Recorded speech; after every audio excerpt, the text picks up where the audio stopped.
ابو بکر رضی اللہ عنہ 1 مہینہ 8 روز پہلے یعنی 22 اگست 634 عیسوی بمطابق 22 جمادی الثانی کی شام فوت ہو چکے تھے۔ قاصد پیغام لے کر جا چکا تھا۔ ابو عبیدہ رضی اللہ عنہ خالد رضی اللہ عنہ کے خیمے میں داخل ہوئے۔ خالد رضی اللہ عنہ فتح و نصرت کی خوشی سے اچھل کر اٹھے اور دمشق مبارک ہو کا نعرہ لگا کر ابو عبیدہ رضی اللہ عنہ کے گلے لگ گئے۔ ابو عبیدہ رضی اللہ عنہ کا انداز اور رویہ سرد سا تھا۔ خالد رضی اللہ عنہ پیچھے ہٹ گئے۔ حضرت ابو عبیدہ رضی اللہ عنہ کی آنکھوں میں آنسو تھے۔ واللہ یہ آنسو خوشی کے ہی ہو سکتے ہیں۔ خالد رضی اللہ عنہ نے کہا، نہیں ابن الولید۔ ابو عبیدہ رضی اللہ عنہ نے غمناک لہجے میں کہا، خلیفۃ الرسول ابو بکر رضی اللہ عنہ فوت ہو گئے ہیں اور اب عمر رضی اللہ عنہ بن الخطاب خلیفہ ہیں۔ ابو بکر رضی اللہ عنہ کب فوت ہوئے؟ خالد رضی اللہ عنہ نے پوچھا۔ 22 جمادی الثانی کی شام۔ ہمیں اطلاع اتنے دنوں بعد کیوں دی گئی؟ خالد رضی اللہ عنہ نے پوچھا۔ کیا قاصد کو یہاں تک پہنچتے 1 مہینے سے؟ قاصد تو جلدی ہی آ گیا تھا۔ ابو عبیدہ رضی اللہ عنہ نے خالد رضی اللہ عنہ کی بات کاٹتے ہوئے کہا، قاصد آیا تو اس نے دیکھا کہ ہم نے دمشق کو محاصرے میں لے رکھا ہے، تو اس نے اس خیال سے یہ پیغام ہمیں نہ دیا کہ خلیفۃ الرسول کی وفات کی اطلاع کا محاصرے پر بہت برا اثر پڑے گا۔ اس نے مجھے اتنا ہی پیغام دیا کہ مدینہ میں خیریت ہے اور کمک آ رہی ہے۔ اس نے یہ مراسلہ مجھے 2 روز بعد دیا۔ پھر میں نے یہ جان کا اطلاع روک لی کہ دمشق کا فیصلہ ہو جائے تو تجھے اور لشکر کو یہ خبر سنا دوں۔ خالد رضی اللہ عنہ پر تو سکتے کی کیفیت طاری ہو گئی تھی، جیسے وہ دنیا سے لا تعلق ہو گئے تھے۔ خلیفہ عمر رضی اللہ عنہ کا ایک حکم نامہ بھی آیا ہے۔ ابو عبیدہ رضی اللہ عنہ نے بوجھل سی آواز میں کہا، یہ بھی میں نے دمشق کی جنگ ختم ہونے کے بعد تجھ تک پہنچانا بہتر سمجھا۔ ابو عبیدہ رضی اللہ عنہ نے پیغام خالد بن ولید کو دے دیا۔ خالد رضی اللہ عنہ نے پیغام پڑھا۔ ان کے ہونٹوں پر ہلکی سی مسکراہٹ آ گئی۔ اس مسکراہٹ میں مسرت نہیں تھی، یہ ملول اور رنجیدہ مسکراہٹ تھی۔ اللہ کی رحمت ہو ابو بکر رضی اللہ عنہ پر۔ خالد رضی اللہ عنہ نے آہ بھر کر کہا، ابو بکر رضی اللہ عنہ زندہ رہتے تو میں اس انجام کو نہ پہنچتا۔ خالد رضی اللہ عنہ بن ولید کی معزولی حضرت عمر رضی اللہ عنہ کا ایک اور جرأت مندانہ فیصلہ تھا۔ اس سے پہلے ان کا ایسا ہی ایک فیصلہ یہ تھا کہ مرتدین جن کے رشتہ داروں کو غلام اور لونڈیاں بنا کے رکھا گیا ہے ان سب کو آزاد کر کے ان کے گھروں کو بھیج دیا جائے۔ ہم پہلے بیان کر چکے ہیں کہ غلام اور لونڈیاں خلیفۃ الرسول حضرت ابو بکر رضی اللہ عنہ کے حکم سے رکھی گئی تھیں۔ لوگوں نے حضرت عمر رضی اللہ عنہ کے فیصلے پر اعتراض کیا تھا، بعض نے احتجاج بھی کیا، لیکن حضرت عمر رضی اللہ عنہ اس حکم پر بہت مضبوط دلائل رکھتے تھے، لہٰذا انہوں نے اپنا فیصلہ منوا لیا۔ چند دنوں بعد ہی لوگوں نے دیکھ لیا کہ عمر رضی اللہ عنہ کے اس فیصلے کے کتنے خوشگوار نتائج سامنے آئے تھے۔ وہ اس طرح کے سالار مثنہ بن حارثہ عراق کے محاذ پر مجاہدین کی کمی پوری کرنے کے لیے کمک لینے مدینہ آئے تھے، مگر ہر کوئی جانے سے ہچکچا رہا تھا۔ آخر ابو عبید اٹھے اور محاذ پر جانے کا اعلان کیا۔ ان کے بعد رضاکار سامنے آنے لگے تو دیکھتے ہی دیکھتے ان کی تعداد 1000 ہو گئی۔ یہ تعداد کافی نہیں تھی۔ آگے چل کر تفصیل سے ذکر ہوگا کہ جن مرتدین کے عزیزوں کو غلامی سے آزاد کیا گیا تھا وہ حضرت عمر رضی اللہ عنہ کے اس فیصلے سے اتنے متاثر ہوئے کہ وہ بھی سچے دل سے مسلمان ہو کر کمک میں شامل ہو گئے اور محاذ پر چلے گئے۔ تب مسلمانوں کو احساس ہوا کہ حضرت عمر رضی اللہ عنہ کا فیصلہ کس قدر دورست نتائج کا حامل تھا۔ خالد رضی اللہ عنہ بن ولید کی معزولی کا فیصلہ ایسا تھا کہ بیشتر لوگوں نے اسے پسند نہ کیا۔ سب جانتے تھے کہ خالد رضی اللہ عنہ بن ولید کو سیف اللہ کا خطاب رسول اللہ صلی اللہ علیہ وآلہ وسلم نے دیا تھا اور آپ صلی اللہ علیہ وآلہ وسلم نے یہ خطاب بلا جواز نہیں دیا تھا۔ خالد رضی اللہ عنہ واقعی اللہ کی تلوار تھے۔ رومیوں کو ہر میدان میں شکست دینے والے خالد رضی اللہ عنہ ہی تھے۔ حضرت عمر رضی اللہ عنہ بھی تسلیم کرتے تھے کہ خالد رضی اللہ عنہ نہ ہوتے تو رومیوں کو جو اس وقت بہت بڑی قوت ہے شکست نہ دی جا سکتی۔ اس کے ساتھ یہ مشکل بھی پیدا ہو گئی کہ محاذ پر مسلمانوں کی پوزیشن کمزور ہو گئی۔ اس صورتحال کو سنبھالنے کی اہلیت خالد رضی اللہ عنہ بن ولید میں ہی تھی۔ یہ کمزوری ابو عبیدہ رضی اللہ عنہ کی ایک غلطی سے پیدا ہوئی تھی، لیکن حضرت عمر رضی اللہ عنہ نے خالد رضی اللہ عنہ بن ولید کو اس طرح سپہ سالاری سے معزول کیا کہ انہیں ان کے ایک ماتحت سالار ابو عبیدہ رضی اللہ عنہ کو سپہ سالار بنا کر خالد رضی اللہ عنہ کو ان کے ماتحت کر دیا۔ زیادہ تر لوگ یہ رائے دیتے تھے کہ خالد رضی اللہ عنہ کی پہم فتوحات اور لوگوں میں ان کی مقبولیت کو دیکھتے ہوئے عمر رضی اللہ عنہ خدشہ محسوس کرنے لگے تھے کہ خالد رضی اللہ عنہ بن ولید مفتوحہ علاقوں کے حکمران نہ بن بیٹھیں۔ لوگ یہ بھی کہتے تھے کہ عمر رضی اللہ عنہ اور خالد رضی اللہ عنہ کے درمیان پرانے اختلافات موجود تھے۔ ایک واقعہ تو سب کو یاد تھا، مرتدین کے خلاف جنگ میں خالد رضی اللہ عنہ بن ولید نے غیر معمولی کامیابیاں حاصل کی تھیں۔ ان کا ایک مارکہ مرتدین کے ایک سردار مالک بن نویرہ سے ہوا تھا۔ مرتدین نے جم کر مقابلہ کیا، لیکن خالد رضی اللہ عنہ کی جارحانہ قیادت اور مجاہدین کی بے جگری کے سامنے مرتدین ٹھہر نہ سکے۔ ان کا سردار اور سالار مالک بن نویرہ گرفتار ہوا۔ خالد رضی اللہ عنہ نے اسے قتل کروا دیا۔ مالک بن نویرہ کی ایک بیوی جوان اور غیر معمولی طور پر حسین تھی۔ حضرت خالد رضی اللہ عنہ بن ولید نے اس کے ساتھ شادی کر لی۔ اس جوان عورت کا نام لیلا تھا۔ اس شادی کی خبر مدینہ پہنچی تو حضرت عمر رضی اللہ عنہ کو بہت غصہ آیا۔ اس وقت خلیفہ حضرت ابو بکر رضی اللہ عنہ تھے۔ مدینہ میں خبر یہ پہنچی کہ خالد رضی اللہ عنہ نے مالک بن نویرہ کو اس کی حسین و جمیل بیوی لیلا کے ساتھ شادی کرنے کے لیے قتل کیا ہے۔ حضرت عمر رضی اللہ عنہ نے خلیفہ ابو بکر رضی اللہ عنہ سے کہا کہ خالد رضی اللہ عنہ کو معزول کر کے واپس مدینہ بلا لیا جائے۔ ابو بکر رضی اللہ عنہ نہیں مانے تھے۔ انہوں نے کہا تھا کہ اس وقت یہ دیکھیں گے کہ خالد رضی اللہ عنہ نے میدان جنگ میں کتنی کامیابی حاصل کی ہیں، اور یہ بھی دیکھیں گے کہ یہ جنگ کیسی ہے۔ یہ فتنہ ارتداد کی سرکوبی کی جنگ ہے۔ ان مرتدین نے مسلمان ہو کر اسلام سے انحراف کیا اور انہوں نے اپنے نبی کھڑے کر دیے۔ خالد رضی اللہ عنہ نے اس جہاد میں ایسی کامیابیاں حاصل کی ہیں کہ اس نے ایک شادی کر لی ہے تو اسے معاف کیا جا سکتا ہے۔ حضرت عمر رضی اللہ عنہ کی تشفی نہ ہوئی، وہ خاموش تو ہو گئے، لیکن ان کے دل میں خالد رضی اللہ عنہ کے خلاف ناراضگی قائم رہی۔ حقیقت یہ تھی کہ مالک بن نویرہ نے اسلام قبول کر لیا تھا، وہ اپنے قبیلے کا سردار تھا، یہ تمام قبیلہ مسلمان ہو گیا تھا۔ رسول اللہ صلی اللہ علیہ وآلہ وسلم رحلت فرما گئے تو مالک بن نویرہ نے لوگوں سے وصول کی ہوئی زکوٰۃ اور محصولات کی رقم مدینہ بھیجنے کی بجائے لوگوں کو واپس کر دی اور سب کو اسلام کے خلاف بغاوت پر آمادہ کر لیا۔ اس کے علاوہ مرتدین میں سے ایک عورت سجاح نے نبوت کا دعویٰ کیا تو مالک بن نویرہ نے نہ صرف یہ کہ اس کی نبوت کو تسلیم کیا، بلکہ اپنے قبیلے اور اپنے زیر اثر دوسرے قبیلوں سے کہا کہ وہ سجاح کو نبی تسلیم کریں۔ یہ عورت عراق کے رہنے والے الحارث کی بیٹی تھی، اسے ام صادرہ بھی کہا جاتا تھا۔ مالک بن نویرہ کا سب سے بڑا جرم تو یہ تھا کہ اس کے علاقے میں مسلمانوں کی جو بستیاں تھیں انہیں نذر آتش کر دیا گیا تھا۔ مورخوں کی تحریروں کے مطابق خالد رضی اللہ عنہ بن ولید نے اسے شکست دے کر گرفتار کر لیا اور اس کے یہ تمام جرائم اس کے آگے رکھے۔ اس نے ان تمام جرائم کا اعتراف کیا۔ تب خالد رضی اللہ عنہ نے اسے کہا کہ وہ ایسے آدمی کو معاف نہیں کر سکتے جس نے مسلمانوں کو قتل کیا اور ان کی بستیاں جلائی ہوں۔ مالک بن نویرہ کو قتل کر کے خالد رضی اللہ عنہ نے اس کی بیوی لیلا کو لونڈی بنانے کی بجائے اسے بیوی بنا لیا۔ خلیفہ ابو بکر رضی اللہ عنہ نے تو خالد رضی اللہ عنہ بن ولید کی اس شادی کو جرم نہیں سمجھا، لیکن عمر رضی اللہ عنہ نے اسے معاف نہیں کیا تھا۔ یہ شادی دسمبر 632 عیسوی میں ہوئی تھی۔ اب اگست 634 عیسوی کے آخری دنوں میں عمر رضی اللہ عنہ انہیں معزول کر رہے تھے۔ مبصر لکھتے ہیں کہ تسلیم نہیں کیا جا سکتا کہ 2 سال پرانے ایک واقعے کو بہانہ بنا کر حضرت عمر رضی اللہ عنہ جیسے مدبر اور دور اندیش خلیفہ نے حضرت خالد رضی اللہ عنہ بن ولید جیسے تاریخ ساز جرنیل کو معزول کر دیا ہو۔ حقیقت یہ تھی کہ خالد رضی اللہ عنہ اپنے قبیلے کے سردار کے فرزند تھے۔ یہ امیر کبیر خاندان تھا، وہ خوش ذوق، خوش طبع اور زندہ مزاج تھے۔ خالد رضی اللہ عنہ نے غربت نہیں، خوشحالی دیکھی تھی۔ انعام و کرام دینے میں ان کی کشادہ ظرفی اور سخاوت مشہور تھی، اور یہی ایک وجہ تھی جس سے عمر رضی اللہ عنہ خالد رضی اللہ عنہ سے شاکی رہتے تھے۔ خالد رضی اللہ عنہ کی معزولی پر حضرت عمر رضی اللہ عنہ پر بہت سے لوگوں نے اعتراض کیے تھے۔ حضرت عمر رضی اللہ عنہ نے آخر ایک خطبے میں اپنے فیصلے کی وضاحت ان الفاظ میں کی۔ یہ وضاحت تاریخ کے ریکارڈ میں محفوظ ہے۔ میں اللہ اور امت رسول اللہ صلی اللہ علیہ وآلہ وسلم کے سامنے اپنے اعمال کا جواب دہ ہوں۔ میں نے خالد بن ولید کو ذاتی رنجش یا کسی بے بنیاد الزام پر معزول نہیں کیا۔ خالد امیر خاندان کا فرد ہے، اس نے امیرانہ ماحول میں پرورش پائی ہے، اس لیے ابھی تک اس کی عادتیں امیروں جیسی ہیں۔ وہ شاعروں کو انعام دیتا ہے، رقمیں ضائع کرتا ہے۔ یہ رقمیں بیت المال میں آنی چاہیے یا حاجت مند گھروں میں جانی چاہیے۔ وہ پہلوانوں، شہسواروں اور تیغزنوں کو بھی انعام دیتا ہے۔ مجھے ابو بکر رضی اللہ عنہ کے دور خلافت میں بتایا گیا تھا کہ خالد رضی اللہ عنہ نے ایک شاعر اشعث بن قیس کو 10,000 درہم انعام دیا ہے۔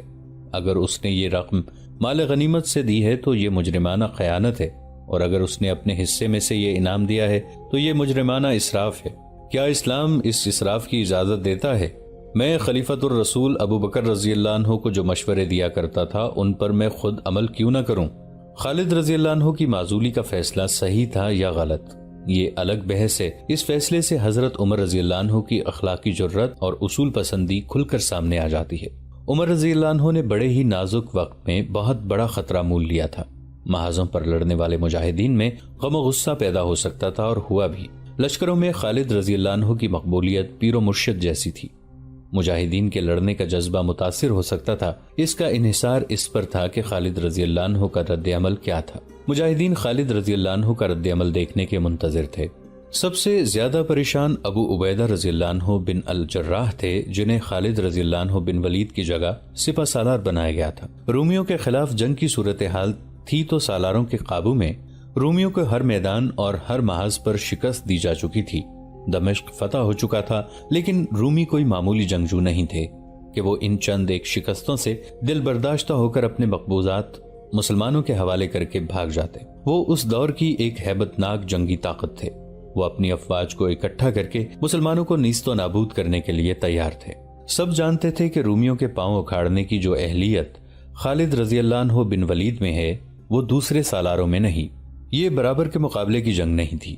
مسلمان جذبے کے زور پر لڑ رہے تھے اور ان کے مد مقابل ہتھیار بہتر تھے۔ گھوڑے کئی گنا زیادہ تھے اور نفری کہیں 5 گنا زیادہ تھی اور کہیں 8 گنا بھی۔ یہ جذبے اور جنگی طاقت کا مقابلہ تھا۔ قلیل نفری سے کثیر تعداد دشمن سے لڑنے اور اس کے پاؤں اکھاڑنے کی صلاحیت خالد رضی اللہ عنہ میں ہی تھی۔ تمام سالار اور مجاہدین یہ سوچ سوچ کر پریشان ہو رہے تھے کہ خالد رضی اللہ عنہ اپنی معزولی کے خلاف احتجاجاً محاذ سے نکل گئے تو مسلمانوں کا انجام اچھا نہیں ہوگا۔ محاذ پہلے ہی کمک کی ضرورت محسوس کر رہا تھا اور مثنہ بن حارثہ کمک لینے کے لیے مدینہ گئے ہوئے تھے۔ ابو عبیدہ رضی اللہ عنہ تجربہ کار سالار تھے، زاہد اور پارسا تھے، انہیں امین الامت کہا جاتا تھا۔ جنگ کے میدان میں ان کی قیادت اور جارحیت قابل داد تھی۔ دشمن کو وہ مصیبت میں ڈال دیا کرتے تھے، لیکن سپہ سالاری کے جو جوہر خالد رضی اللہ عنہ میں تھے وہ ابو عبیدہ رضی اللہ عنہ میں ذرا کم تھے۔ خالد رضی اللہ عنہ کا رد عمل معلوم کرنے کے لیے ایک واقعے کا بیان کافی ہوگا۔ اس سے یہ بھی معلوم ہو جائے گا کہ ابو عبیدہ رضی اللہ عنہ اور خالد رضی اللہ عنہ کی فہم و فراست میں کچھ فرق تھا یا نہیں۔ واقعہ یوں ہے کہ دمشق کی فتح کے بعد نئے سپہ سالار ابو عبیدہ رضی اللہ عنہ نے مجاہدین کے لشکر کو کچھ دن آرام دینا چاہا۔ رومی جوابی حملے کے لیے تیاری کر رہے تھے۔ خالد رضی اللہ عنہ کی معزولی کے 6-7 روز بعد ایک اجنبی ابو عبیدہ رضی اللہ عنہ سے ملنے آیا اور اپنے متعلق بتایا کہ وہ عیسائی ہے اور راز کی ایک بات بتانے آیا ہے۔ ابو عبیدہ رضی اللہ عنہ نے اسے بٹھا لیا۔ یہاں سے کچھ دور ایک قصبہ ابو القدس ہے، اجنبی عیسائی نے کہا۔ وہاں ہر سال میلہ لگا کرتا ہے، 2 روز بعد میلہ لگے گا۔ دور دور کے تاجر اپنا مال بیچنے کے لیے لائیں گے۔ اس مال میں سونے چاندی کے زیورات بھی ہوں گے، ہیرے جواہرات اور قیمتی پتھر بھی ہوں گے۔ اس کے علاوہ جن اشیاء کی دکانیں لگی ہیں وہ بہت ہی قیمتی اشیاء ہوں گی۔ میلے میں جو خریدار آئیں گے وہ ہر سال کی طرح بڑے ہی دولت مند لوگ ہوں گے۔ یہ رومیوں کا میلہ ہے اور رومیوں سے آپ کی دشمنی اور جنگ ہے۔ 3-4 روز بعد آپ اچانک میلے پر چھاپا ماریں اور یہ سب مال و دولت آپ کا مال غنیمت ہوگا۔ اتنا قیمتی مال غنیمت آپ کو 10 قلعوں سے بھی نہیں مل سکتا۔ ابو عبیدہ رضی اللہ عنہ نے اسے کہا کہ وہ خود عیسائی ہے اور رومی بھی عیسائی ہیں، اور اس میلے میں عیسائی ہی آئیں گے یا یہودی تاجر ہوں گے، پھر وہ اپنے مذہب کے لوگوں کو کیوں لٹوانا چاہتا ہے؟ میں کٹر عیسائی ہوں۔ اس عیسائی نے کہا، کیا آپ نہیں جانتے کہ رومی جب عیسائی نہیں ہوا کرتے تھے تو ان کے ایک بادشاہ نے زندہ عیسائیوں کو شیروں کے آگے ڈالا تھا، شیر انہیں چیر پھاڑ کر کھا گئے تھے۔ یہ تو آپ کو معلوم ہوگا کہ حضرت عیسیٰ علیہ السلام کو صلیب پر لٹکانے والے رومی ہی تھے۔ اس کے ایک زمانے بعد انہوں نے عیسائیت قبول کر لی تو کیا ہوا؟ یہ اب بھی ویسے ہی بادشاہ ہیں جیسے عیسائی ہونے سے پہلے تھے۔ یہ لوگ رعایا کو انسانیت کا درجہ دیتے ہی نہیں۔ آپ نے جو علاقے فتح کیے ہیں میں نے وہاں جا کے دیکھا ہے۔ آپ عیسائیوں اور دوسرے مذہبوں کے لوگوں کو کمتر رعایا نہیں بلکہ اپنے جیسا انسان سمجھتے ہیں۔ رومیوں کے ظلم و ستم کا کچلا ہوا انسان ہوں۔ میں اگر مسلمان نہیں تو کیا ہوا؟ میں عربی تو ہوں۔ میں رومیوں کے غلامی کو تسلیم نہیں کرتا۔ مختصر یہ کہ اس عیسائی نے ابو عبیدہ رضی اللہ عنہ کو قائل کر لیا کہ انہیں اس میلے پر چھاپا مارنا چاہیے۔ میں آپ کو یہ بھی بتا دوں، عیسائی نے کہا، ابو القدس کے ارد گرد اور دور دور تک رومی فوج کا نام و نشان نہیں۔ آپ کے لیے کوئی خطرہ نہیں۔ رومی فوج کے کچھ دستے طرابلس میں ہیں وہاں سے وہ بر وقت ابو القدس نہیں پہنچ سکتے، انہیں اطلاع دینے والا کوئی نہیں ہوگا۔ اس عیسائی کے جانے کے بعد ابو عبیدہ رضی اللہ عنہ نے اپنے سالاروں کو بتایا کہ ایک عیسائی عرب انہیں کس موٹے اور آسان شکار کی خبر دے گیا ہے۔ ابو القدس رومیوں کے علاقے میں ہے۔ ابو عبیدہ رضی اللہ عنہ نے کہا، اور رومیوں سے ہم برسر پیکار ہیں، اس لیے اس میلے پر چھاپا مارنے میں ہم حق بجانب ہیں، کوئی خطرہ بھی نہیں، رومی فوج وہاں سے بہت دور ہے، میں تم میں سے کسی کو حکمن نہیں بھیجوں گا، جو کوئی اس چھاپے کی کمان لینا چاہتا ہے وہ آگے آ جائے اور 500 گھڑ سوار منتخب کر لے۔ ابو عبیدہ رضی اللہ عنہ نے سالاروں کو باری باری دیکھا اور ان کی نظریں خالد رضی اللہ عنہ بن ولید پر ٹھہر گئیں۔ انہیں توقع تھی کہ خالد رضی اللہ عنہ اس چھاپے کے لیے فوراً تیار ہو جائیں گے، لیکن خالد رضی اللہ عنہ کا چہرہ بے تاثر تھا اور وہ چپ چاپ بیٹھے ہوئے تھے۔ ابو عبیدہ رضی اللہ عنہ کی نظریں ان کے چہرے پر جمی رہیں۔ خالد رضی اللہ عنہ نے منہ پھیر لیا، ظاہر ہے کہ یہ سپہ سالاری سے معزولی کا رد عمل تھا۔ خالد رضی اللہ عنہ کا چھاپا مار دستے کے ساتھ نہ جانا الگ بات تھی، انہوں نے ابو عبیدہ رضی اللہ عنہ سے اتنا بھی نہ کہا کہ انہیں اس میلے پر چھاپا مارنا چاہیے بھی یا نہیں۔ سب سالار خاموش رہے۔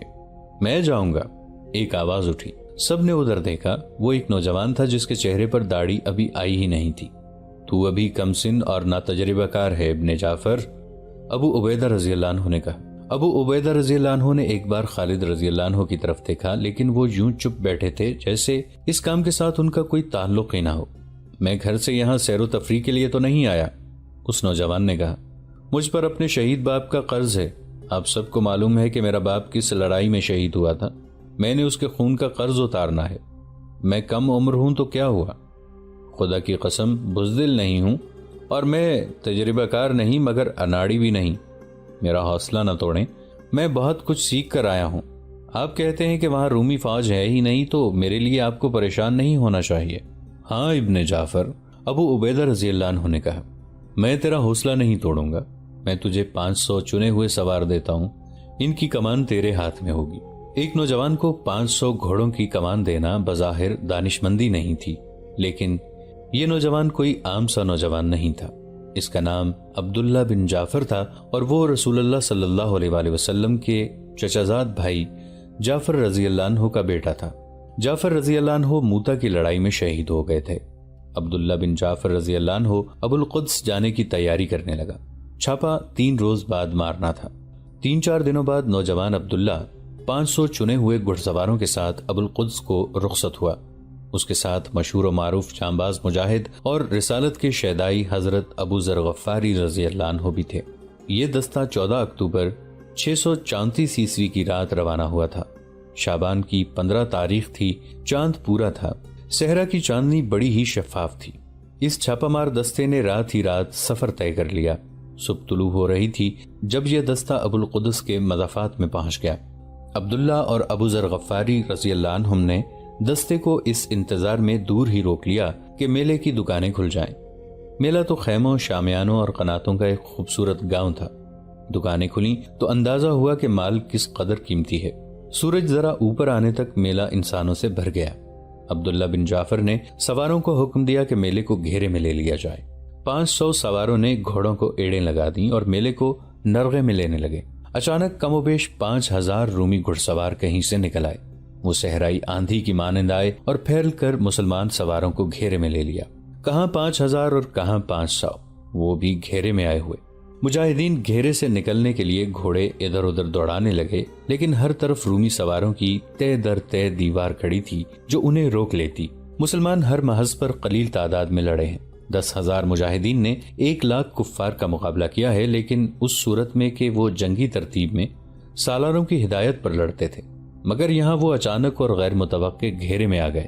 مورخ واقدی اور بلازری لکھتے ہیں کہ ان 500 مجاہدین نے بھاگنے کی کوشش ترک کر کے دو بدو مقابلہ شروع کر دیا۔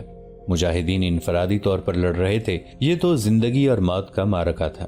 مجاہدین بے جگری سے لڑے، مگر ناممکن تھا کہ ایک ایک سوار 10 سواروں کا مقابلہ کرتا اور زندہ نکل آتا۔ مقابلہ تو انہوں نے کیا اور خوب کیا، اور رومیوں کی تلواروں اور برچھیوں سے کٹتے چلے گئے۔ مجاہدین پھیل گئے اور اپنے آپ کو بچانے کی کوشش کرتے رہے۔ دوستو، آج کے لیے اتنا ہی۔ اسی کہانی کی اگلی قسط کے ساتھ بہت جلد حاضر ہوں گے۔ نیچے کامنٹ سیکشن میں اپنی رائے کا اظہار ضرور کیجیے گا۔ ہمارے اس چینل کو سبسکرائب کر کے نیچے موجود بیل آئیکن کو بھی ضرور کلک کیجیے گا۔ اگلی ملاقات تک کے لیے ہمارا اور آپ کا اللہ نگہبان۔